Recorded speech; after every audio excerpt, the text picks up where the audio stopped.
front and center. It's our week 6 trade targets to buy low and sell high. And I want to start out in the great city of Cincinnati with the news of Joe Flacco being traded to the Bengals in a pick swap.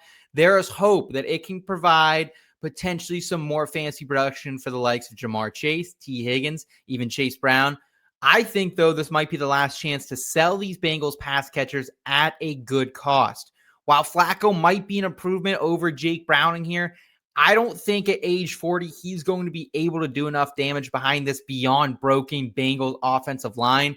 And I'm specifically worried more about T. Higgins, who I don't think he's ever going to get back into full form because the Bengals are primarily using him this season as a down-the-field target. 13.6 ADOT this season. That's the 20th highest among wide receivers. Flacco or Browning, doesn't matter who's back there. I don't think they're going to have the time to get the ball to him accurately. T also just not really getting separation right now. It's usually not his game, but 94th in target separation, just 17.5% target share as well, even more concerning. These tight ends, whether it's Noah Fant, Gesicki, they've been taking a ton of the targets away. So I think it's time to get out now. Wow, everyone's looking past last week's numbers, but they're really garbage time. So a little bit of fabricated numbers there that I think is a good time to cash out on these Bengals pass catchers. And Steve, you agree not only selling T. Higgins, but also his counterpart here, the consensus 101, Jamar Chase.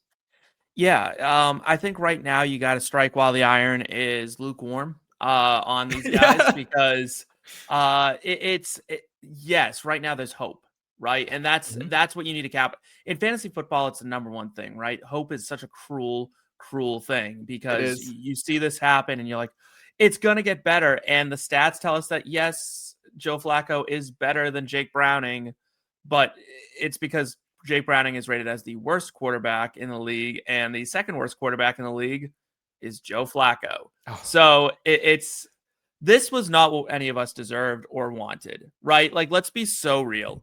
We wanted Jameis. Yeah. We wanted Jameis. Now, this would have been very much a buy, right? Like, it would have been impossible to buy them. Maybe it was still a sell because their value would have launched into the stratosphere, and you would have been able to get Bijan and Devon Achane plus another guy because everyone would have been salivating over Jamar Chase. But this is not an upgrade. This is going to be really bad and still ugly. So sell them now or wait and hope that the Bengals have one more trade up their sleeve.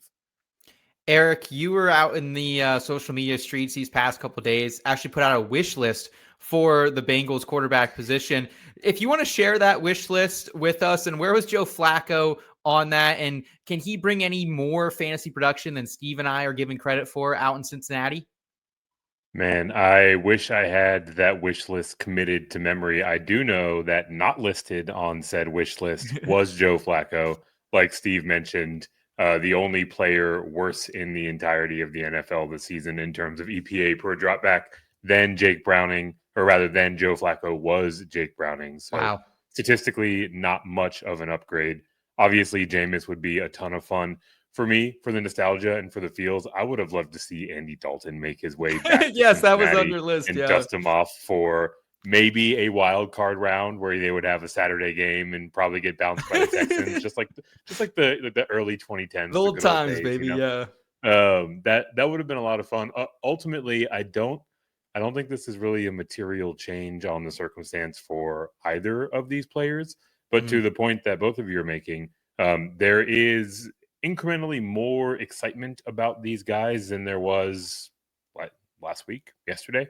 So if you're wanting to sell, I think this is probably time to do it. Even with that excitement, though, I don't know if you're going to get the type of return that you really should. So I think practically speaking, this is the sell window. I just don't know if the market's going to support a reasonable enough return to where I wouldn't want to just hold these guys, right? I wouldn't be surprised if we see Jake Browning still start the majority of the games down the stretch, right? Really, what was holding him back is he was trying to avoid turnovers.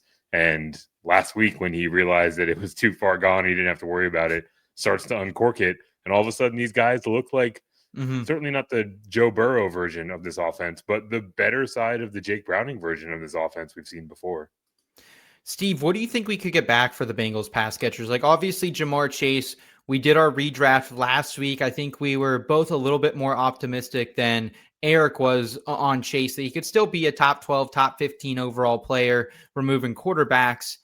What about T Higgins though? Like, what are we realistically trying to get? Like a low end RB2 maybe? Like, I don't even know if you could get like Bill Krosky for him straight up right now. You're not getting much. You know what I'd do, and it's weird for me to say this. I'd go after the tight end position. See if you can't capitalize on someone who's like tilting on Trey McBride or something. See if you can't poach him out of someone's grasp or maybe something like that. Or if you need a quarterback, something like that where someone's panicking. You know what you do is you go to the worst team in the league who's like, if it's not you, like congratulations, you're surviving. And shop, right? That's how you have to sell this. If I'm a Chase owner, I'm probably asking for Keenan Allen. Oh, that's too low. Boy. That's way too low. I think that's where I'm at on Jamar Chase. I think I'm trying to salvage it. I think I'm going Keenan Allen in like a thing, but like not a great thing. Would you take like Emeka? Calvin Ridley? Let's do a couple names here, guys. Emeka Ibuka over Chase? Yes. Yeah. Rome Odunze?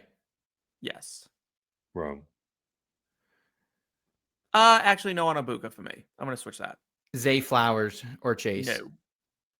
Chase. I'll go Chase.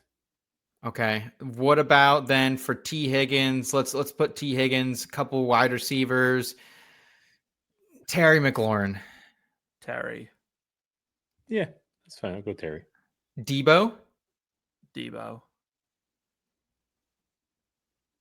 Sure. Lad. Okay. Couple running backs here. Tony Pollard, T Higgins. T Higgins. Jalen Warren, T Higgins. Warren. Monty. Yeah, we're getting close. So that's kind of last one. Running back for Javonte Williams for Chase. Oh, Javonte all day. I'll probably still go Chase there. Breece Hall or Chase? Breece Hall. Okay. All right. So we found the line. We have found the line. That's kind of the player groupings that you could go out and trade these guys for potentially. I'm telling you, it's like Keenan Allen. Like, dude, you're way too high. You're lucky.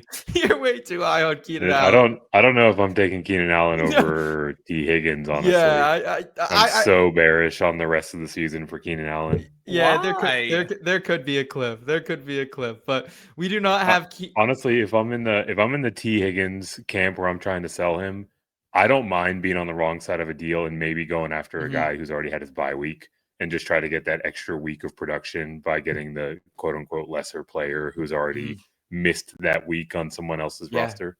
Kyle Pitts. No. Yeah, let's go. That.